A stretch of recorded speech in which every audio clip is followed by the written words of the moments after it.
Renungan Pagi, Agama yang Bersinar oleh Ellen G. White, 15 Oktober 2023. Mari kita berdoa.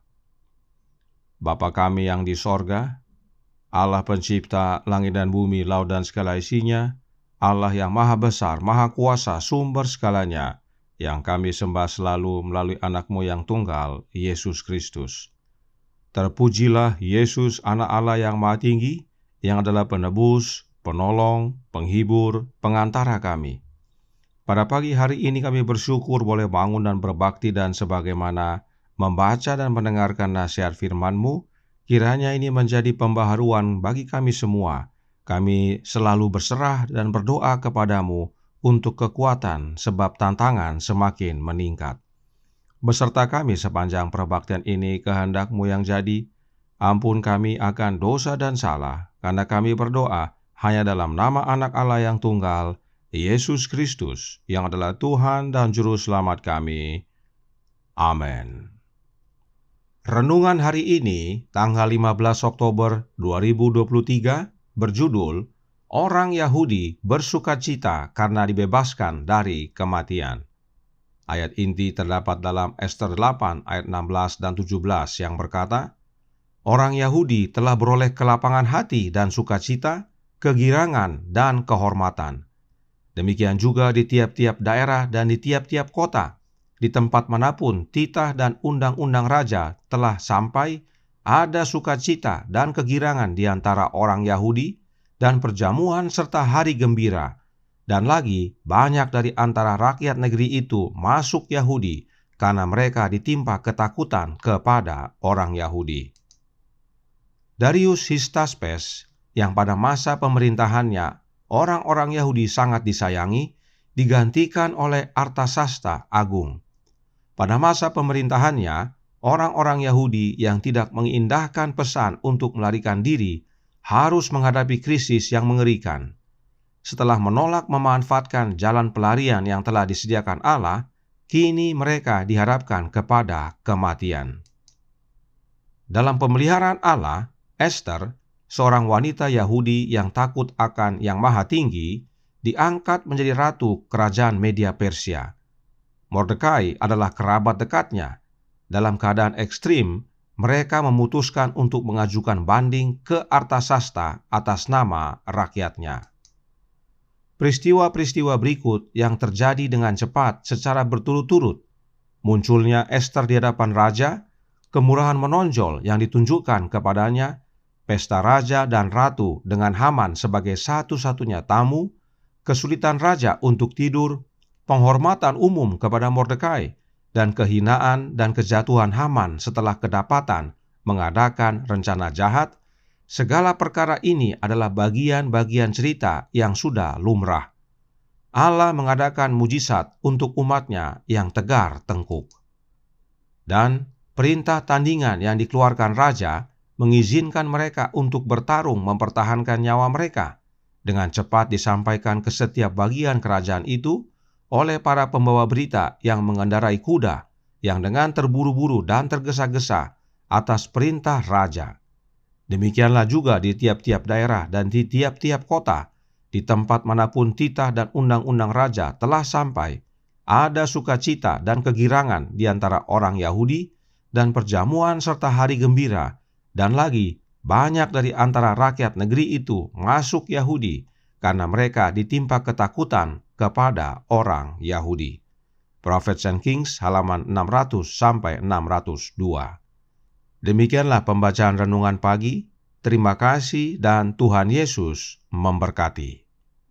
Selamat pagi saudaraku dalam Tuhan. Renungan hari ini berbicara tentang Ester. Pengalaman Ester dan bangsa Israel penting kita pelajari, karena itu akan menjadi pengalaman kita. Apakah maksudnya? Mari kita baca penjelasan berikut ini. Roh Nubuat berkata dalam Royalty and Ruin halaman 213 paragraf 4 menyatakan, setan akan membangkitkan kebencian terhadap kaum minoritas yang menolak untuk menerima tradisi populer. Orang-orang penting, terkenal, akan bergabung dengan yang durhaka dan rendah melawan pengikut Allah. Kekayaan, kejeniusan, dan pendidikan akan bergabung untuk menghina mereka. Para penguasa, menteri, dan anggota gereja yang menganiaya akan bersekongkol melawan mereka. Dengan suara dan pena, dengan ancaman dan cemoohan, mereka akan mencoba untuk menggulingkan iman umat Allah. Dengan laporan palsu dan permohonan marah, mereka akan membangkitkan gairah orang-orang. Inilah yang terjadi di zaman Ester. Bagaimana dengan zaman kita? Apakah hal ini sudah terjadi? Oh, sudah terjadi. Dan kita sudah mulai alami. Perhatikan, ada laporan palsu yang dibuat supaya orang-orang bangkit melawan umat Allah. Karenanya, pekabaran tentang Ester dan orang Yahudi ini adalah untuk kita, kaum minoritas yang tetap setia kepada perintah Allah. Apa yang terjadi kemudian? Haman berhasil meyakinkan raja untuk memusnahkan orang Yahudi, dan raja setuju. Surat yang dicap dengan cincin raja segera dikirimkan ke seluruh negeri. Alkitab berkata dalam Ester 3 ayat 13 berbunyi, surat-surat itu dikirimkan dengan perantaraan pesuruh-pesuruh cepat ke segala daerah kerajaan, supaya dipunahkan, dibunuh, dan dibinasakan semua orang Yahudi, daripada yang muda sampai kepada yang tua, bahkan anak-anak dan perempuan. Pada satu hari juga, pada tanggal 13 bulan yang ke-12, yakni bulan Adar, dan supaya dirampas harta milik mereka. Mengenai ayat ini, Roh Nubuat menjelaskan yang berikut ini dalam buku Christ Triumphant halaman 366 paragraf 2 berkata, setan akan membangkitkan kemarahan umat Kristen yang murtad terhadap umat yang rendah hati, yang dengan sadar menolak untuk menerima adat dan tradisi yang salah. Gereja dan dunia akan bersatu, dan dunia akan memberikan gereja kuasa untuk menghancurkan hak orang-orang untuk beribadah sesuai dengan firman-Nya. Perhatikan, orang-orang Kristen yang murtad hendak menghancurkan orang-orang Kristen yang setia. Hal yang serupa akan terjadi, dan ini mengacu kepada pengalaman Ester dan orang-orang Yahudi. Karenanya, apakah hal ini sudah terjadi? Oh, sudah. Karenanya Salomo berkata dalam Pengkhotbah 1 ayat 9 berbunyi, apa yang pernah ada akan ada lagi, dan apa yang pernah dibuat akan dibuat lagi. Tak ada sesuatu yang baru di bawah matahari. Perhatikan Roh Nubuat melanjutkan penjelasannya dan masih dari buku yang sama dan halaman yang sama. Kita baca dari paragraf 3. Christ Triumphant halaman 366 paragraf 3 berkata, dekrit yang akan menentang umat Allah dalam waktu dekat dalam beberapa hal serupa dengan yang dikeluarkan oleh Ahasuerus terhadap orang-orang Yahudi pada masa Ester.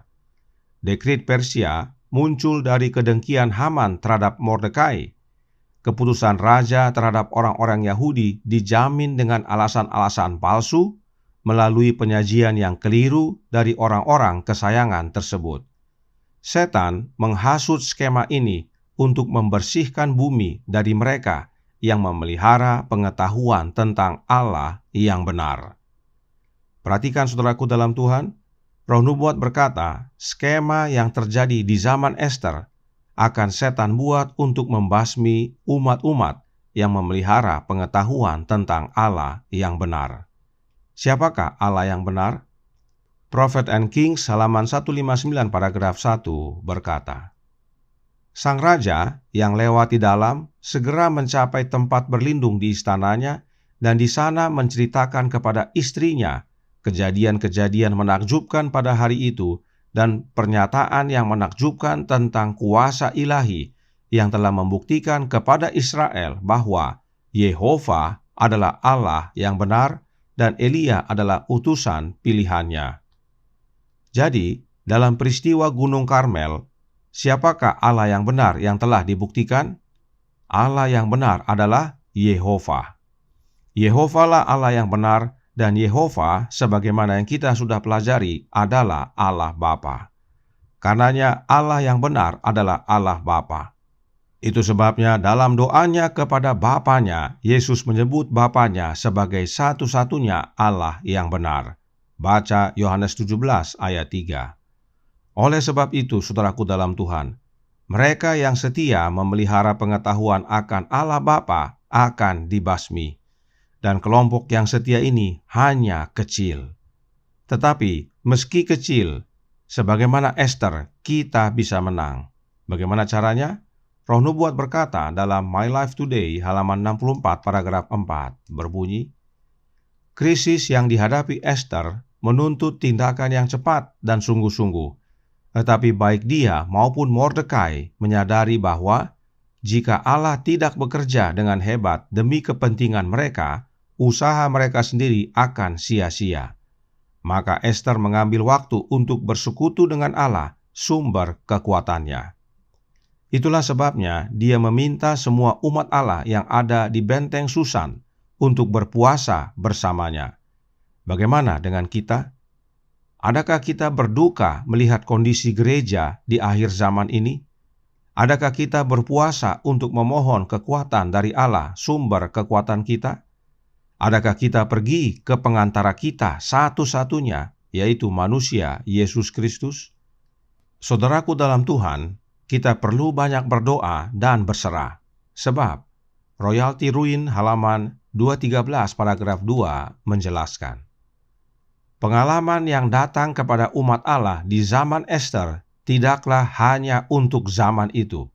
Yohanes Sang Pewahyu memandang ke masa mendatang menyatakan, maka marahlah naga itu kepada perempuan itu, lalu pergi memerangi keturunannya yang lain, yang menuruti hukum-hukum Allah dan memiliki kesaksian Yesus. Wahyu 12 ayat 17. Hari ini, beberapa akan melihat kata-kata ini terpenuhi. Roh yang telah menuntun orang sejak dahulu untuk menganiaya gereja yang benar akan mengarah pada upaya yang serupa terhadap mereka yang mempertahankan kesetiaan mereka kepada Allah. Bahkan, sekarang, persiapan untuk konflik besar terakhir ini sedang berlangsung. Persiapan untuk membasmi umat yang menyembah Allah yang benar sedang dilakukan. Pengalaman Ester dan orang Yahudi akan terulang kembali. Karenanya, sebagaimana Ester, Mordekai, dan semua umat dalam benteng Susan, kita semua perlu bersekutu, bertekun dalam doa dan berpuasa, agar Allah yang bertindak dan bukan kita, maka kemenangan menjadi bagian kita. Tetap setia saudaraku dalam Tuhan, meski sendiri seperti Mordekai, seperti Ester, dan hidupkan karakter Allah yang benar, yaitu karakter Allah Bapa yang adalah salinan hukumnya oleh menerima roh anak Allah dalam hati kita. Tuhan memberkati, saya bawa dalam nama Yesus. Amin. Mari kita berdoa. Bapa kami yang di sorga, Allah pencipta langit dan bumi, laut dan segala isinya, Allah yang maha besar, maha kuasa, sumber segalanya, yang kami sembah selalu melalui anak-Mu yang tunggal, Yesus Kristus.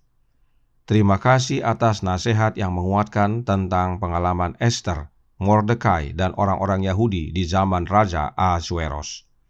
Dan pengalaman yang sama akan menjadi bagian kita karena setan akan menggunakan skema yang sama untuk membasmi umat-umat yang setia kepada Engkau, ya Bapa.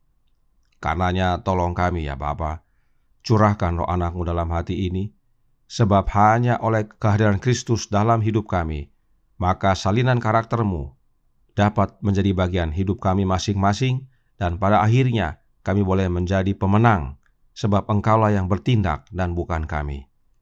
Beserta kami sepanjang hari ini kehendak-Mu yang jadi, ampun kami akan dosa dan salah, karena kami berdoa hanya dalam nama anak Allah yang tunggal, Yesus Kristus, yang adalah Tuhan dan Juru Selamat kami.